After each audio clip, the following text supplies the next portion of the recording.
What's the biggest butterfly effect you've ever experienced? About 15 years ago I was at home watching a movie when a thunderstorm hit my area and shut off my internet. I knew the internet would be out for at least a few hours, and so I started digging through my CD collection to find something to watch. I ended up settling on a recording of a show about a guy in Australia who fed the homeless, and at the end of the first episode they interviewed a few of the homeless people. Their names flashed up at the bottom of the screen as they were being interviewed, and when the third man started getting interviewed, I had to double take and rub my eyes in disbelief. This man had the same name as my long-lost brother who I hadn't seen in 20 years. The more I inspected his features, the more sure I became that this was my little brother who we lost in a flood all those years ago. I called the TV program as soon as the power went back on and got in touch with the guy, and he managed to track down my brother and passed on my phone number. A couple of days after I made the original call, I got a call from my little brother. I couldn't believe it.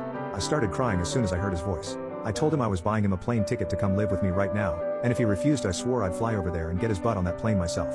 He chuckled and agreed. He was on a flight to me that very same day, and I went to pick him up from the airport the next morning. You'd think the butterfly effect ends here.